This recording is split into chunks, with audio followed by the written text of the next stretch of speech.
Pemirsa Intens Investigasi. Kurang lebih sepekan belakangan ini, ketenangan Lesti Kejora tiba-tiba saja menjadi terusik. Tidak ada asap jika tidak ada api. Ya, Yoni Dores tiba-tiba saja pencipta lagu dangdut tersebut menyeret nama Lesti dalam pusaran kasus dugaan pelanggaran hak cipta. Dan tidak cukup hanya melakukan somasi, Yoni bahkan melaporkan Lesti dan sang suami ke Polda Metro Jaya dengan sangkaan pelanggaran hak cipta dengan ancaman hukuman penjara maksimal 4 tahun dan juga denda sebesar 1 miliar rupiah. Alih-alih panik, Rizky Bilar pun justru menanggapi santai laporan itu.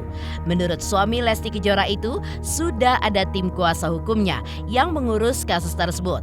Apalagi kasus tersebut sudah berlangsung lama, sehingga agak mengherankan jika kembali diangkat ke ruang publik, bahkan hingga merambah ke ranah hukum. Lantas, apa yang dilakukan Leslar dan keluarga usai dilaporkan Yoni Dores ke polisi? Seperti apa pula tanggapan pencipta lagu Adibal Syahrul terkait polemik Lesti Kejora dan Yoni Dores? Dan bagaimana pula pandangan dari praktisi hukum Agustinus Nahar terkait polemik antara Lesti dengan Yoni Dores? Pemirsa, bersama Intens Investigasi, kami hadirkan kabar terkini, terpercaya, dan teraktual. Tetapi sebelumnya, jangan lupa untuk like, subscribe, dan juga share channel YouTube ini.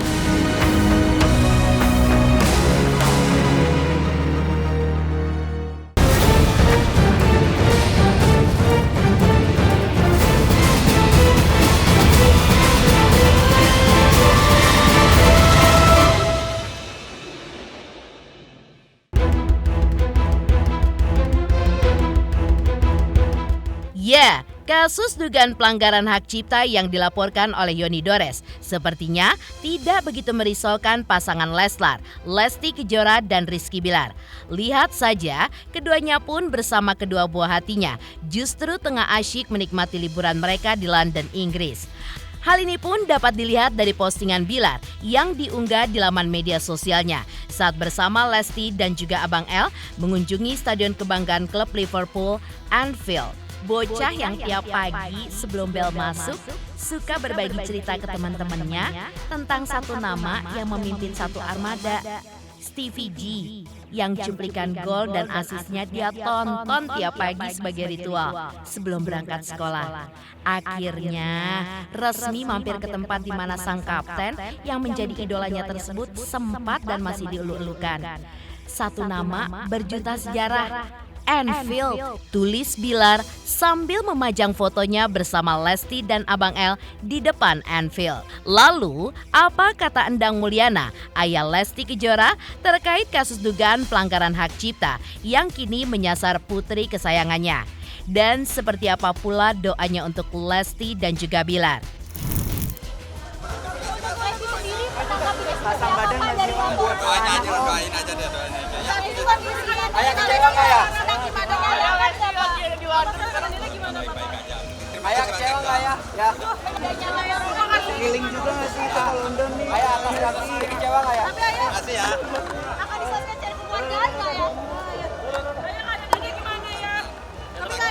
Pasang badan masih ya untuk Lesti ayah. Keadaan dari Lesti gimana ya? Ayah, katanya kabarnya lagunya sudah lama. Apakah benar? Nggak usah saya yang jelasin, mereka udah pada tahu. Ya makasih ya. Pesan-pesan aja ya ayah. Buat Lesti gimana? Aduh, bapak gue jempol. Alhamdulillah karena kita juga Ada pesan buat Lesti? pesannya aja Doanya? ya tetap bersabar, semangat, sehat aja. Gitu ya. Oke, makasih ya.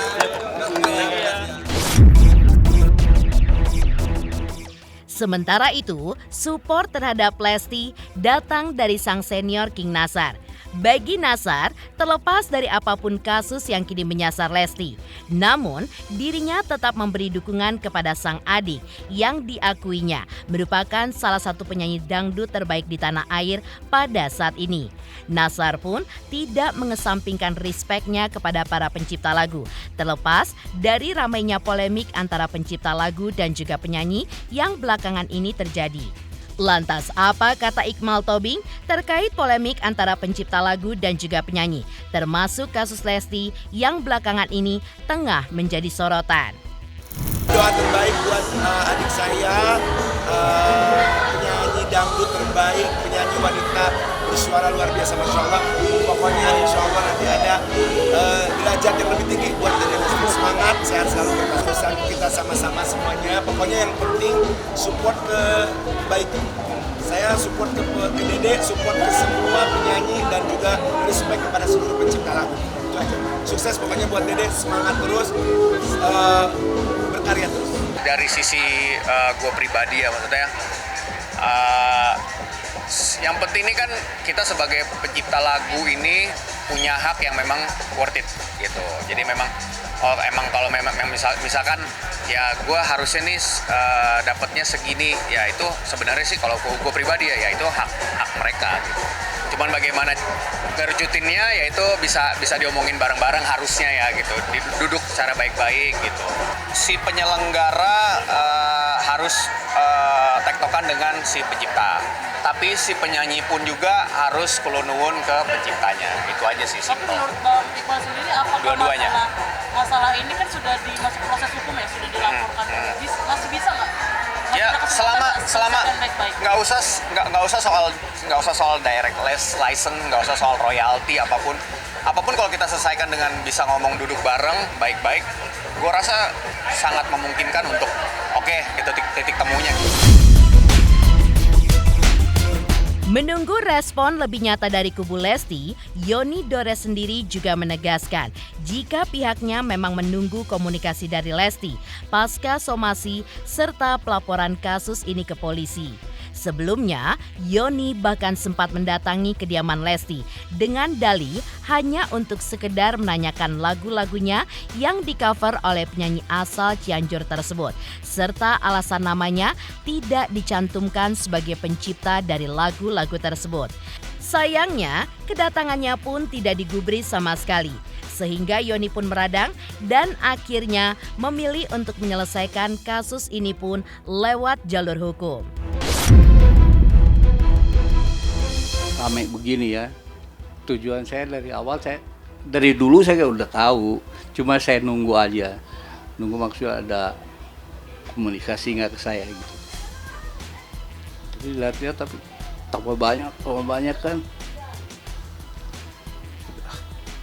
ini nggak datang nih, cobalah saya yang datang ke sana ke rumahnya, carilah, karena emang nggak tahu alamat Lesti, nanya ke satpam banyak nggak ngasih tahu. Ini ada lagu saya di cover sama Lesti, di cover ya, ulang lagi nih saya, jangan di cover, nggak ada lisensi lah, itu dari saya maupun dari publisher ya, terus saya udah ke rumahnya udah macam, tapi masih nggak ada respon nih. Anak kecil begini amat sih, yang saya tahu makanya saya mau datang ke tempat Lesti, ya saya hargain lah, dia sekarang lagi besar gitu kan, jadi gimana ya, saya nggak pernah turun kayak begitu ke rumah-rumah artis tuh, saya ngerasa nggak dihargain banget gitu sama penyanyi baru. Saya 30 tahun jadi pencipta gitu, kok ini sama penyanyi yang baru nongol ya karena sukses saja kok begini amat, cuma minta konfirmasi, mau nanya kalau ada jawaban misalnya siapa, kenapa nggak ditulis sih nama penciptanya.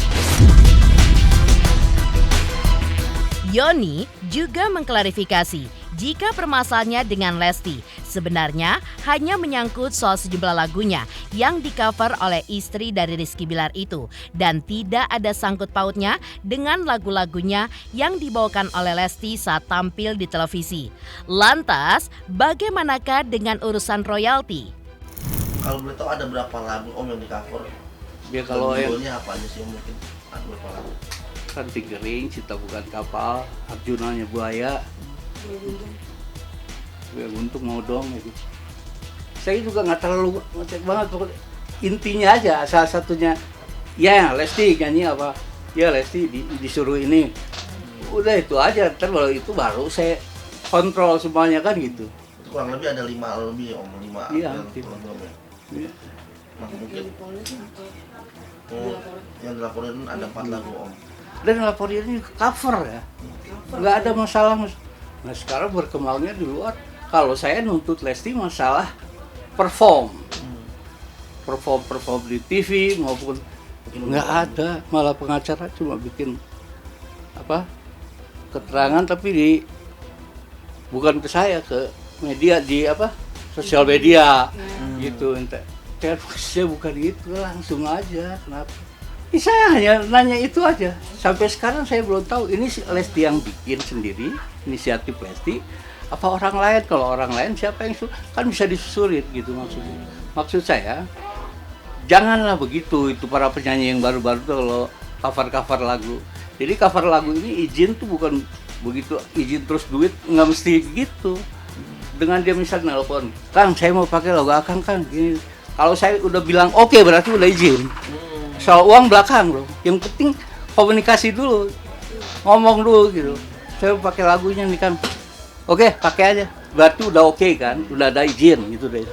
Itu kan cukup begitu. Nah, belakangan baru soal masalah matematiknya bagaimana. Menepikan apa yang dilakukan Leslar dan keluarga usai dilaporkan Yoni Dores ke polisi. Lalu, bagaimanakah tanggapan pencipta lagu Adibal Syarul terkait polemik Lesti dan Yoni Dores?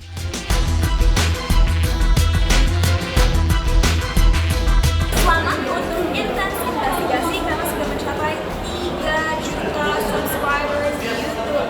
Sukses selalu dan all the best.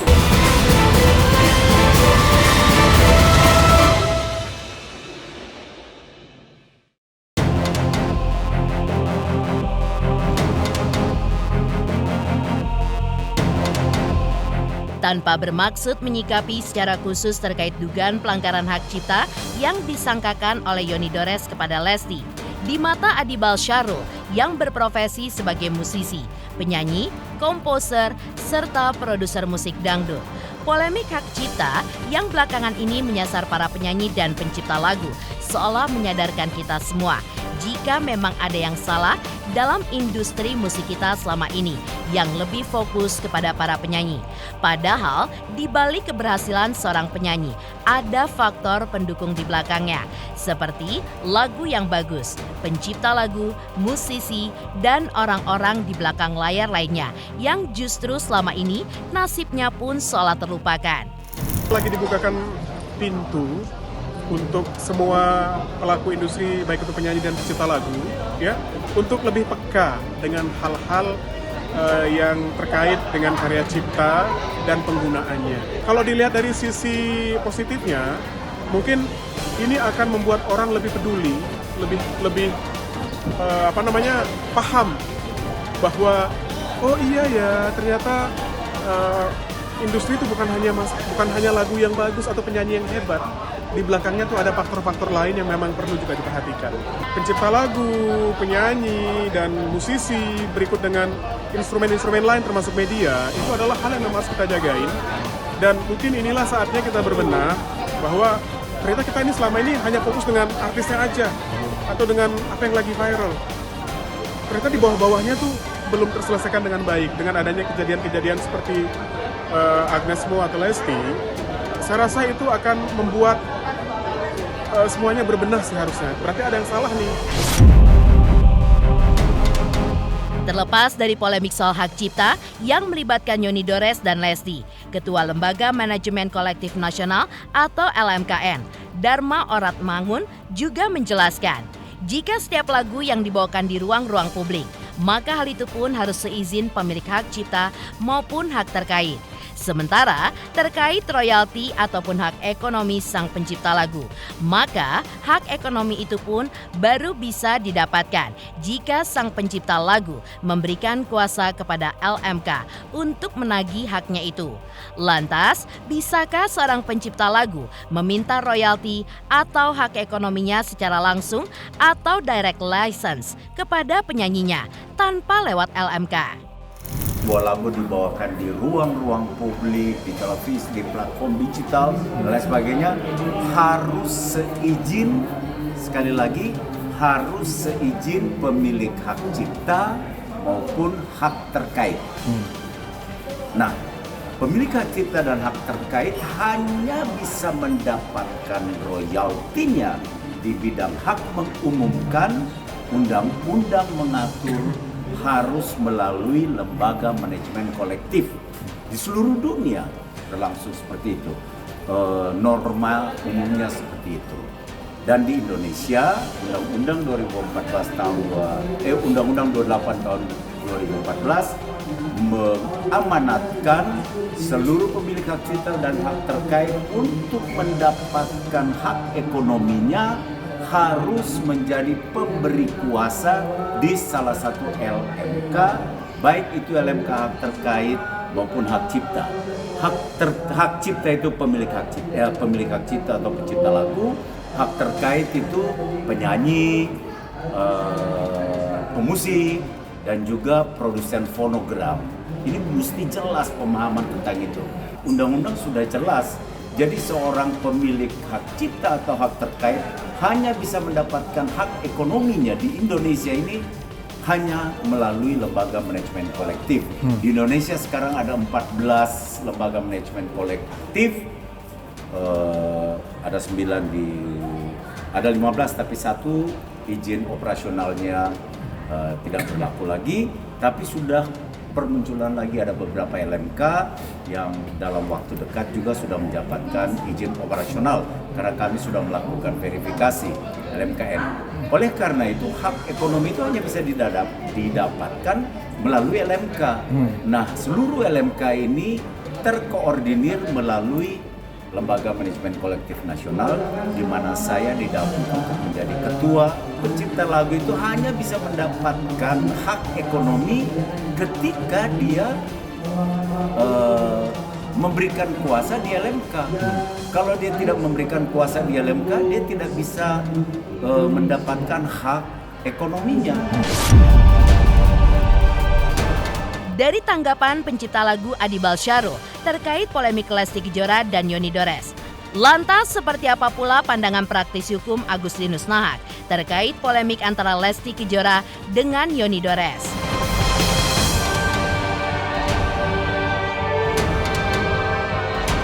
Selamat untuk intens investigasi 3 juta subscriber, luar biasa sekali 3 juta.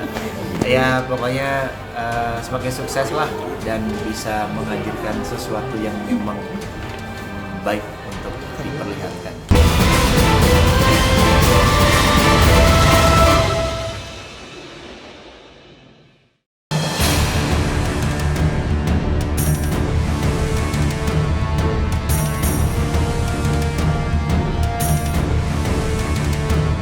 Tanpa bermaksud berpihak kepada salah satu kubu yang berseteru, praktisi hukum Agustinus Nahak pun menegaskan, berkaca kepada aturan hukum terkait hak cipta, maka setiap penyanyi atau siapapun orang yang menyanyikan lagu milik seorang pencipta, maka ia pun wajib meminta izin sekaligus membayarkan royalti lagu tersebut apabila ada unsur komersil di dalamnya.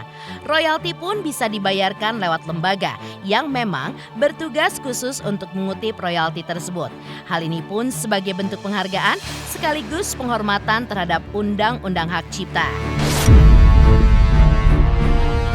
Dari sisi praktisi hukumnya, bahwa Yoni Dores itu melaporkan saudari Lesti ya ke Polda Metro Jaya tergantung dengan Undang-Undang Hak Cipta. Memang setiap publik atau siapapun yang menyanyikan lagu ciptaan siapapun itu, yang pertama kalau sudah menyangkut royalti, misalnya dia mendapatkan keuntungan, ada tiketnya, ada uang yang income yang masuk, itu harus ada izin ke pemilik hak cipta. Dan juga memang ada organisasinya terkait dengan royalti. Karena apapun itu, Undang-Undang Hak Cipta itu harus dihormati.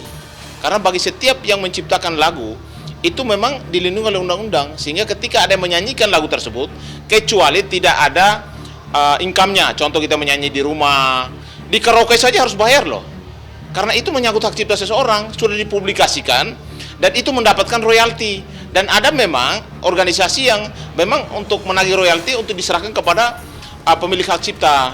Pasal 113 junto pasal 9 Undang-Undang Hak Cipta. Saya bacakan ya. Pasal ini mengatur tentang sanksi pidana bagi hak cipta dengan ancaman hukuman 4 tahun dan denda 1 miliar. Artinya bagi penyanyi atau siapapun yang menyanyikan lagu pemilik hak cipta oleh siapapun itu harus seizin daripada pencipta lagu tersebut karena ada royalti. Tapi kalau misalnya kita nyanyi di rumah, nyanyi di mobil itu kan tidak ada royaltinya. Artinya itu boleh, tapi kalau sudah di publik dan menghasilkan income itu harus seizin daripada pemilik hak cipta oleh manajemen daripada si Lesti tersebut. Harusnya bersurat minta izin dan harus juga membayar royaltinya kepada organisasi yang memang sudah dibentuk untuk menagih atau minta royalti kepada orang-orang yang menyanyikan lagu daripada para pencipta lagu tersebut. Pemirsa Intens Investigasi. Jangan lupa saksikan terus Intens Investigasi.